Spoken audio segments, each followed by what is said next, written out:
सोचो, आप बायोलॉजी की क्लास में जा रहे हो और आपको एक रोबोट टीचर मिलता है। सुनने में साइंस फिक्शन लगता है ना, पर ये आगे हो सकता है। जैसे जैसे टेक्नोलॉजी आगे बढ़ रही है, रोबोट्स हमारे काम करने लगेंगे, पढ़ाई में भी। बायोलॉजी जैसे सब्जेक्ट में रोबोट टीचर के बारे में सोचो तो कई सवाल आते हैं। क्या एक मशीन इंसानों की तरह पढ़ा पाएगी? क्या बच्चे रोबोट से सीख पाएंगे? इस बदलाव का असर बहुत बड़ा होगा। हमारी पढ़ाई, टेक्नोलॉजी का इस्तेमाल और इंसानों और मशीनों का रिश्ता सब बदल जाएगा। अभी रोबोट टीचर्स पूरी तरह से नहीं आए हैं, लेकिन हमें इसके फायदे और नुकसान के बारे में सोचना जरूरी है। बायोलॉजी जैसे सब्जेक्ट में इंसानी टीचर्स की अपनी खासियत होती है। सबसे बड़ी बात, वो बच्चों को समझ सकते हैं।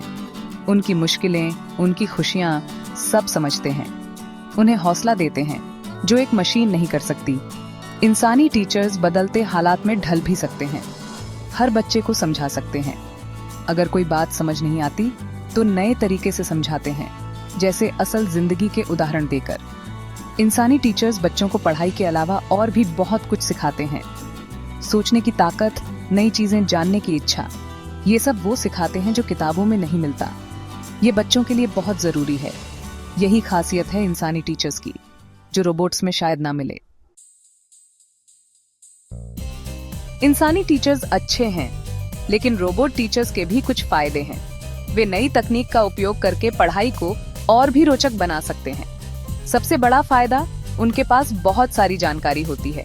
वे हर विषय में विशेषज्ञ होते हैं। सोचो, एक टीचर जो हर किताब, रिसर्च पेपर, सब कुछ जानता हो। ये छात्रों के लिए एक बहुत बड़ा लाभ है। रोबोट टीचर्स नई नई जानकारी दे सकते हैं और हर बच्चे को अलग तरह से पढ़ा सकते हैं। वे हर छात्र की जरूरतों के अनुसार पढ़ाई को अनुकूलित कर सकते हैं। हर बच्चे की प्रोग्रेस देखकर पढ़ाई को आसान या मुश्किल कर सकते हैं। ये व्यक्तिगत विकास के लिए बहुत महत्वपूर्ण है। ये एक इंसानी टीचर के लिए मुश्किल होता है। इंसानी टीचर्स को थकान और तनाव का सामना करना पड़ता है। एक और फायदा, रोबोट टीचर्स कभी थकते नहीं हैं। वे हमेशा ऊर्जावान रहते हैं। हर समय एक जैसा पढ़ा सकते हैं। उनकी पढ़ाई में कोई उतार चढ़ाव नहीं होता। 24 घंटे पढ़ा सकते हैं, अलग अलग टाइम जोन में भी। ये वैश्विक शिक्षा के लिए बहुत फायदेमंद है। रोबोट टीचर्स में इंसानी टच नहीं होता, लेकिन उनकी जानकारी, अलग अलग तरीके से पढ़ाने का तरीका और बिना थके काम करने की क्षमता पढ़ाई को बदल सकती है। वे शिक्षा के क्षेत्र में एक नई क्रांति ला सकते हैं। चौथा भाग, सोच समझकर फैसला, इंसान बनाम रोबोट टीचर्स। बात किसी एक को चुनने की नहीं है।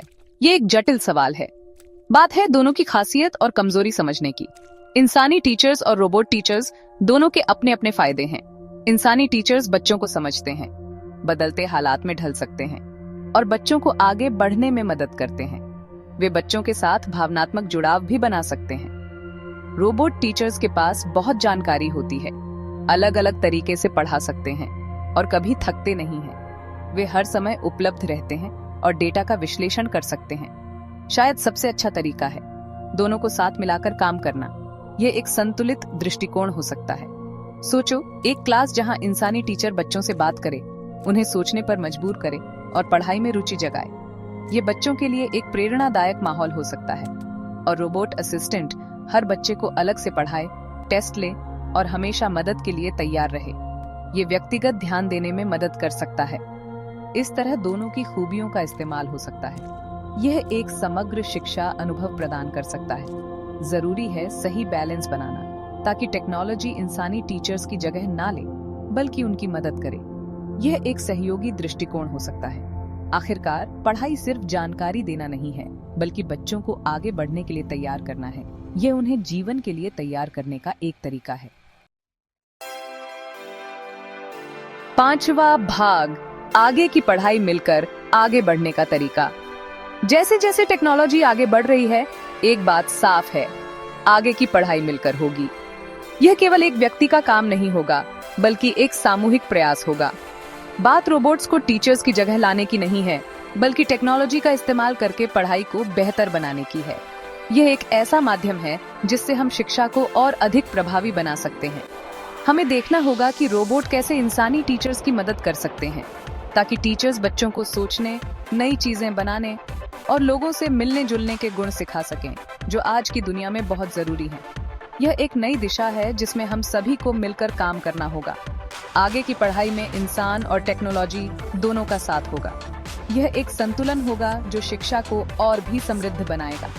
इस तरह हम एक ऐसी पढ़ाई बना सकते हैं जो मजेदार भी हो और सभी बच्चों के लिए अच्छी भी हो, ताकि वो आगे बढ़ सकें और अच्छे इंसान बन सकें। यह एक ऐसा भविष्य है जिसे हम सब मिलकर बना सकते हैं। आपके क्या विचार हैं आगे की पढ़ाई के बारे में? क्या आप इस बदलाव के लिए तैयार हैं? अपने विचार बताइए और इस बातचीत में शामिल होइए। आइए मिलकर इस नई दिशा में कदम बढ़ाएं।